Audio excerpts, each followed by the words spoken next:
Let me just say, in advance of this panel, that one of our panelists, Tressie, is unfortunately unable to attend because she had a very close death in her family, and so she sent her regrets and had really been looking forward to coming, but it's not possible.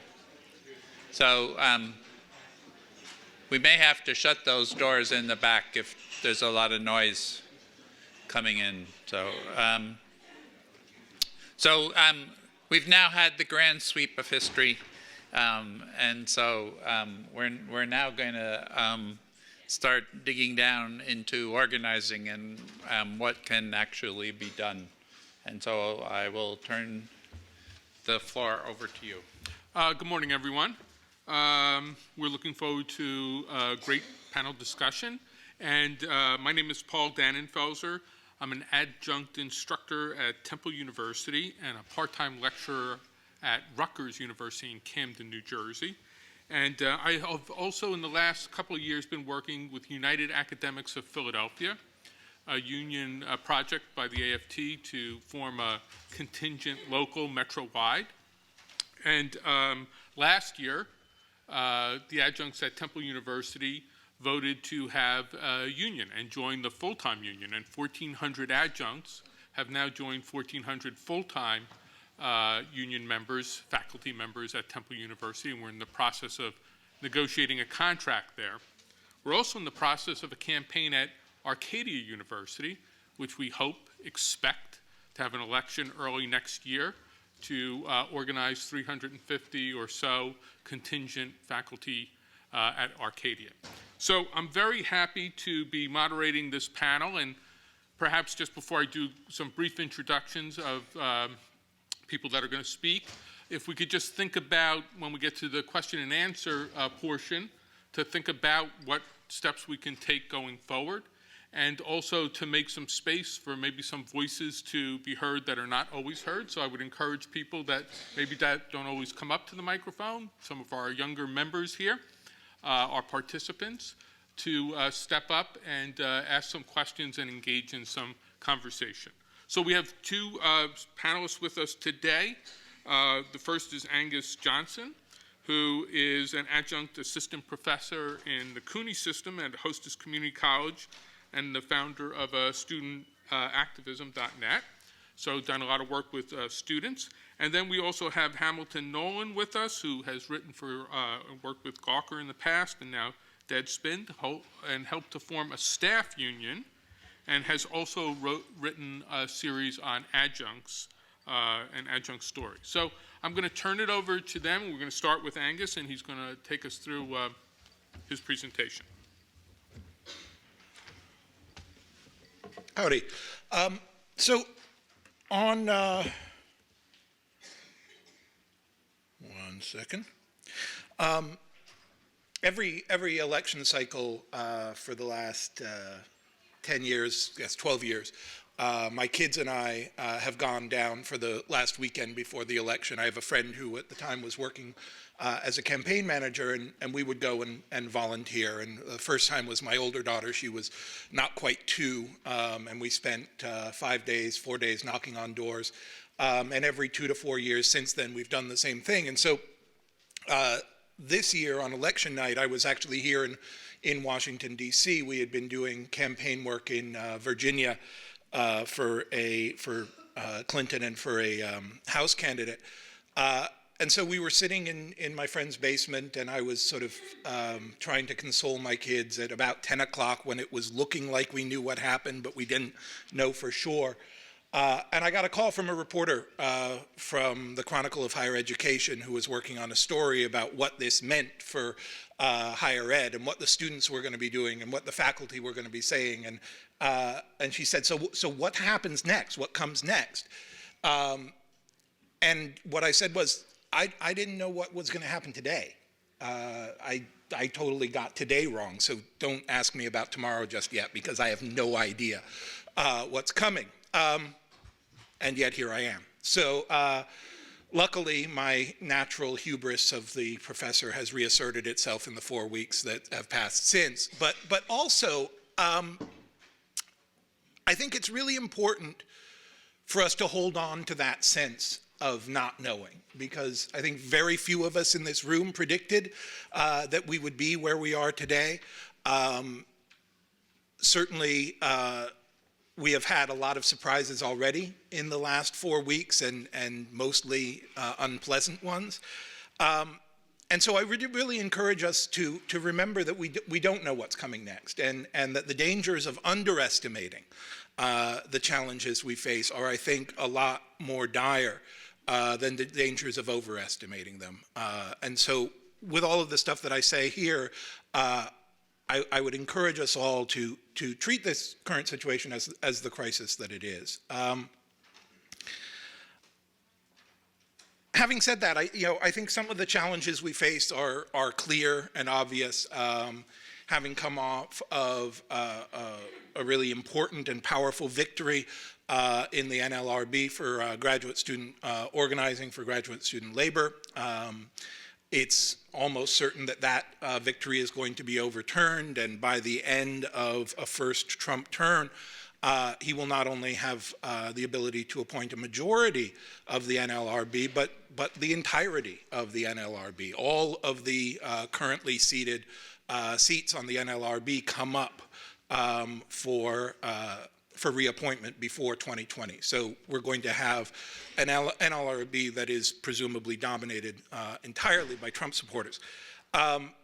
Obviously, there are going to be more cuts to higher education. There are going to be more cuts, more attacks on academic labor generally, an increase in adjunctification, an increase in precarity in higher education.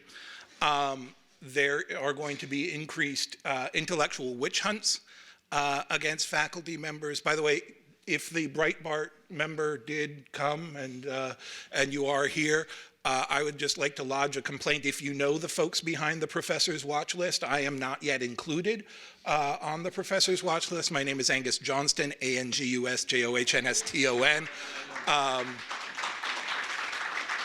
As Billy Bragg once said, if you've got a blacklist, I want to be on it. And beyond the kind of intellectual witch hunts that are already underway, I think it's also important to note that there's going to be a broader and stranger and scarier culture war happening. Randy mentioned and Leo mentioned the Pizzagate incident where the guy shot up a pizza joint. If you go to and look on Twitter at the Pizzagate hashtag, which is this fantasy conspiracy theory about child trafficking among Clinton's friends and allies, one of the things that comes up over and over and over again is complaints about the art collection of Tony Podesta, including several tweets. One of the first ones that I saw was a tweet about his degenerate art collection. And so for students of fascism in the 20th century, the phrase degenerate art is one that should send up flares for us. I think that's just the beginning of something that's coming on a much broader basis. But since the election, one thing that I've been thinking about over and over again, sort of rehashing in my mind as a historian of student and youth movements, I've been thinking about 1968 a lot. Thinking about that year as a year that has, particularly but not exclusively in terms of student and youth movements, a lot of parallels to our own. There was obviously throughout 1968 a pervasive sense not only of despair but of discombobulation. The assassinations of King and Kennedy, the withdrawal of Johnston from the presidential election, the riots in Chicago, growing campus agitation at the time, growing radicalization in the civil rights and Black Power movement, division within the Democratic Party and between the Democratic Party and the left, an insurgent candidate for the Democratic nomination for President of the United States, who was beloved by youth, who wound up, in the case of Robert Kennedy, being assassinated, in the case of Bernie Sanders, losing the election in the primary in a contest which many of his followers saw as rigged against them. And then in the general election, we have a Democrat who was regarded by many as a stalwart liberal and by others as a compromised insider, running against a scary Republican and an unhinged race baiter. In 1968, those were two different people. Nixon and Wallace. In 2016, they were the same guy. And then an election which caused a lot of people to lose faith in the ability of the democratic process to achieve change. People who had been willing to give the democratic process one more shot became convinced that this was not the way that they were going to get liberation. This was not the way that they were going to get progress. And so in response to all of this, we have an explosion on the campus in 1968, and I think we are likely to see another one coming. A huge increase in radicalization of student protest and student organizing, a huge increase in the volume of student protesting. And by the way, the people who imagine that we have in the last year or so been living through a moment of scary radical student and youth protest have not seen anything yet. I mean, the idea that somebody peacefully dropping to one knee during the national anthem is beyond the pale. Is something that, just pales in comparison, obviously, to anything that we saw in the late 1960s. But beyond the late 60s, which we all know well and have attained the sort of the status of cliche, I'd like to turn to what happens after 69 and 70, because I think that gives us a lot of information about some of the potential that we may be seeing going forward. The explosion of radical activism on the campus led many to believe that society was spinning out of control, that youth were becoming irreparably broken from the society at large. And so there was a tremendous push to figure out ways that they could be reintegrated into society. And two ways that showed up very, very powerfully was, one, the 26th Amendment to the Constitution, reducing the voting age from 21 to 18. And along with that, there was a move to integrate students in the governance of colleges and universities across the country. Student power on campus in governance became dramatically more prevalent in the early 1970s. So out of fear comes concession and a new attempt to integrate students into the university. What does this all have to do with faculty, and what does this all have to do with adjunctification of labor? Well, I think one of the things that makes this tremendously significant and relevant is the blurring of lines that we've seen in the course of the last 40 or 50 years. Blurrings of lines between students and labor. Just yesterday, residence advisors at George Washington University, undergraduate student workers in the dorm, filed a petition to become the first private university in the country with a union for resident advisors, dorm workers. This is an incredible thing. There's only one public college in the entire country that has this. We have seen students pushing for unionization on both the graduate and undergraduate level across the country. And we have also seen in the recent upswing of student activism a tremendous alliance between students and labor, particularly underpaid and contingent labor on the campus. Students standing beside dining hall workers on the campus. Students standing beside other non-faculty labor on the campus, pushing for them to have better labor conditions. We saw it at Harvard. We have seen it at a wide variety of campuses. And relatedly, we've seen a tremendous change in student demographics over the course of the last 50 years. The average American college student today is much more likely to be a student of color, is much more likely to be a woman, is much more likely to be from a poor or working class background, much more likely to be a returning student, much more likely to have children than the students of even one generation ago, never mind 50 years ago. All of which means that one of the most important events on the campus in the near future is going to be the question of student-faculty relations. And if we are talking about organizing faculty, particularly contingent faculty, we need to be looking at the question of how that organizing is going to fit in with student organizing on the campus. In the past, there has, of course, been a tremendous amount of tension between students and faculty. Students and faculty have very, very different roles on the campus. But I think it's important to note that, and we often forget, that student power and faculty power on the campus tend to rise and fall together.